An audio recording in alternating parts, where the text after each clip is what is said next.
안녕하세요. 동탄 매거진입니다. 오늘 주제는 일라이 릴리가 펩타이드 경구제형 임상 1상을 진행하고 있다는 정보를 주린이 시점에서 정리 및 재해석입니다. 자, 오늘도 시작해 볼까요? 여러분, 비만 치료제 시장의 거대 공룡 일라일릴리가 최근 조용히 추진 중인 임상시험들을 보면요, 뭔가 엄청난 퍼즐이 숨겨져 있다는 느낌을 지울 수가 없습니다. 오늘 이 시간에는 겉으로 늘어난 데이터, 그 이면에 릴리가 도대체 어떤 비밀 전략을 짜고 있는지 의학적이면서도 산업적인 관점에서 흥미진진한 탐정처럼 파헤쳐 보겠습니다. 자, 바로 시작해 볼까요? 가장 큰 의문은 바로 여기서부터 시작됩니다. 아니, 릴리는 이미 비만 치료제 시장을 꽉 잡고 있잖아요. 게다가 꽤 성공적인 먹는 약 후보 물질도 이미 확보한 상태입니다.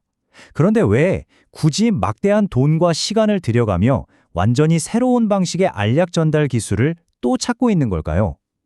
이 미스터리를 풀려면 먼저 릴리의 현재 신약 파이프라인 상황부터 짚고 넘어가야 합니다. 현재 릴리가 야심차게 밀고 있는 먹는 GLP-1 치료제는 오르포올리프론이죠. 다들 아시겠지만 이건 다루기 까다로운 펩타이드가 아닙니다. 흡수가 아주 잘 되는 아주 작은 화학물질로 GLP-1 호르몬을 흉내는 소분자 화합물이에요. 흡수 보조제요? 전혀 필요 없습니다. 밥을 먹었든 안 먹었든 상관없이 언제든 먹을 수 있죠. 게다가 공장에서 찍어내는 제조 단가도 낮으니까요. 와, 정말 완벽해 보이지 않나요? 하지만 릴리의 진짜 욕심은 여기서 끝이 아니었습니다. 그 결정적인 단서가 최근 릴리가 등록한 NCT 096454119라는 임상 1상 설계에 아주 노골적으로 숨어 있습니다. 비만과 제2형 당뇨 환자들에게 LY40-86940이라는 새로운 신약 후보 물질을 투여하는 건데요. 여기서 진짜 수상한 포인트가 하나 나옵니다. 바로 정맥주사, 즉 IV 비교군이 뚜렷하게 존재한다는 사실입니다. 이게 대체 무슨 의미를 가지는 걸까요? 이게 왜 그렇게 치명적인 힌트인지 설명해 드릴게요. 방금 전 슬라이드에서 본 소분자 화합물들은 원래 위장간 흡수율이 높아서 정맥주사 데이터랑 깐깐하게 비교하는 이른바 IV 브리징 절차를 강하게 요구받지 않습니다. 그런데 단백질 조각인 펩타이드는 얘기가 다릅니다. 위산이나 소화효소에 그냥 녹아버려서 생체 이용률이 바닥을 치거든요. 그러니까 주사로 직접 맞을 때랑 약으로 먹었을 때 흡수율 차이가 얼마나 나는지 정말 정밀하게 재야만 하는 거죠. 다시 말해, 새로 튀어나온 저 후보 물질은 다루기 쉬운 소분자가 아니라 아주 까다로운 펩타이드 계열의 복률이 거의 100%라는 얘기입니다. 그럼 릴리는 왜 굳이 이 험난한 투트랙 전략을 쓸까요? 이유는 명확합니다. 소분자는 환자가 먹기엔 진짜 편한데 구조적인 한계 때문에 약효를 끌어올리는데 분명한 한계점, 즉 천장이 존재합니다. 게다가 2중, 3중 작용제로 약효를 확장하기도 매우 어렵죠. 반면에 펩타이드는 우리 몸의 실제 호르몬 구조랑 비슷해서 지금의 터제파타이드처럼 그야말로 압도적인 효능을 낼 수 있습니다.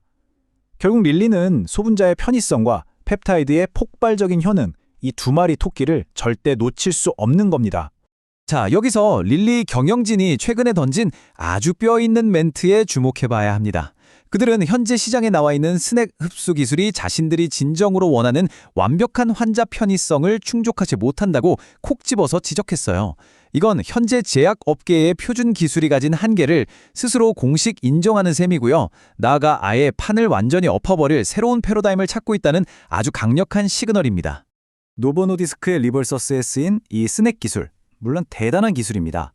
하지만 환자 입장에선 솔직히 꽤나 고역이에요. 완전한 공복 상태에서 아주 적은 양의 물로만 약을 삼켜야 하고요. 먹고 나서도 최소 30분 동안은 아무것도 먹으면 안 됩니다. 음식물에 따라서 몸에 흡수되는 편차도 너무 크고요. 릴리가 진정으로 원하는 그림은 이런 까다롭고 불편한 약이 아닙니다. 그냥 우리가 흔히 먹는 타이레놀처럼 언제든 물이랑 꿀꺽 삼키면 그만인 진정한 의미의 먹는 펩타이드 알약을 원하고 있는 거죠. 아까 그 수상한 임상시험으로 잠깐 다시 돌아가 볼까요? 참가자 그룹 중에 일본인과 중국인 같은 동양인 코호트가 아예 별도로 설정되어 있습니다. 사실 동양인은 서양인하고 위산의 산성도나 위장 배출 속도 그리고 식습관 자체가 달라서 먹는 펩타이드의 흡수 편차가 좀 뚜렷하게 다르게 나타나거든요. 그런데 초기 일상 단계부터 이걸 굳이 따로 분석한다? 이건 그냥 실험실에서 가볍게 테스트 좀 해보겠다가 아니라 아예 처음부터 글로벌 상업화를 목표로 전 세계인 대상의 흡수 안정성을 아주 깐깐하게 따져보고 있다는 뜻입니다. 그럼 여기서 우리는 아주 거대한 딜레마에 부딪히게 됩니다. 소분자로는 약효를 더 끌어올리기에 한계가 명확하고 그렇다고 이미 검증된 SNAC 기술을 쓰자니 환자들이 너무 불편해합니다.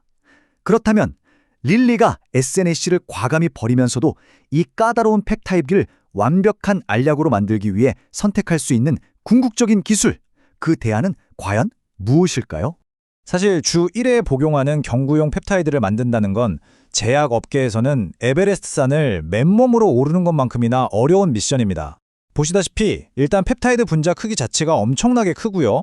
몸속에서 약효가 길게 유지되어야 하고 밥을 먹든 안 먹든 안정적으로 흡수되어야 합니다. 게다가 공장에서 수백만 개를 찍어낼 때 품질이 다 똑같은 재원성까지 완벽해야 하죠.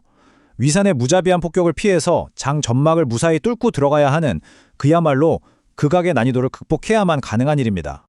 자, 현재 글로벌 임상 수준에서 확실하게 검증된 경구용 펩타이드 플랫폼은 딱 2개로 압축해 볼 수 있습니다. 노보 노디스크가 먼저 깃발을 꽂은 SNAC, 그리고 까다로운 복약 제한을 획기적으로 극복해낸 삼천당 제약의 에스페스 기술이죠. 한번 논리적으로 생각해보세요. 일라이 릴리가 터제파타이드 등 펩타이드 기반 경구 제형을 SNAC 없이 자기들끼리 뚝딱 독자적으로 만들어낼 수 있을까요? 현실적으로 불가능에 가깝습니다. 결국 객관적인 산업 논리상 릴리의 그 깐깐한 기준을 충족하면서 경구화를 만들 수 있는 사실상 유일한 대안은 삼천당 제약의 에스페스 기술뿐이라고 보여집니다. 업계 전문가들이 이 에스페스 기술에 유독 주목하는 이유가 있습니다. 이게 단순히 특정 약 하나에만 적용되는 맞춤형 기술이 아니거든요. 먹는 인슐린, 세마글루타이드는 기본이고요. 릴리의 핵심 무기인 터제파타이드의 매일 먹는 제형부터 주 1회 제형, 심지어 면역 항암제까지 전부 커버가 가능한 범용 경구 전달 플랫폼이라는 겁니다. 아무리 다루기 힘들고 까다로운 펩타이드라도 알약으로 싹 다 바꿀 수 있다는 점, 바로 이 부분이 글로벌 빅파마들의 오랜 갈증을 정확하게 타격하고 있는 거죠. 흥미롭게도 최근이 흩어졌던 퍼즐 조각들이 딱딱 맞아떨어지는 정황들이 이곳저곳에서 포착되고 있습니다. 최근 삼천당 제약이 홍콩과 싱가포르에서 진행한 해외 로드쇼에서 터제파타이드 글로벌 계약 진행 현황을 아주 구체적으로 언급했거든요.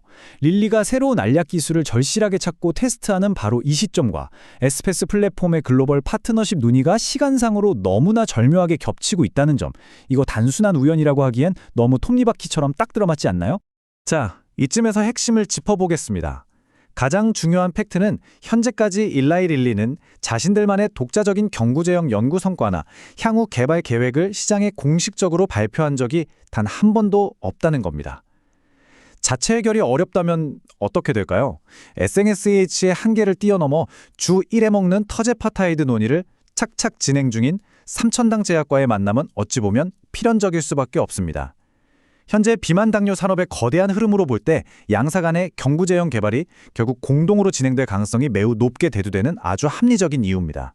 시야를 좀 더 넓혀서 비만 치료제 시장의 메가 트렌드를 조망해보면 최종 목적지는 너무나 명확합니다.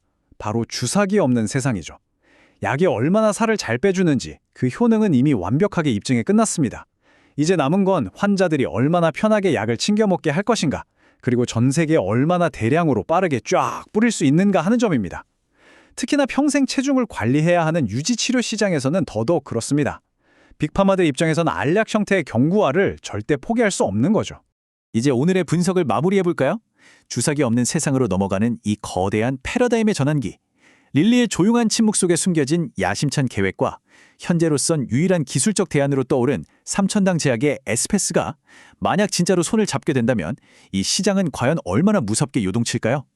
극악의 난제라는 경구용 펩타이드를 결국 누가 완벽하게 정복하고 최후의 승자가 될 것인지 지켜보는 것은 앞으로 제약 바이오 업계에서 가장 흥미진진한 관전 포인트가 될 겁니다. 오늘 저희가 파헤쳐본 이 단서들이 여러분의 산업적 통찰에 쏠쏠한 도움이 되셨길 바랍니다. 다음에 더 날카로운 분석으로 찾아뵙겠습니다. 영상 중에 내용을 바로잡습니다. 삼천당제약 해외 NDR은 6월 8일에 홍콩, 싱가포르에서 해외 투자자 대상으로 예정되어 있습니다. 영상에는 오류가 있습니다. 이 점을 감안하시고 시청하시기 바랍니다. 영상을 시청하신 모든 분들 성투하시길 진심으로 기원합니다. 감사합니다.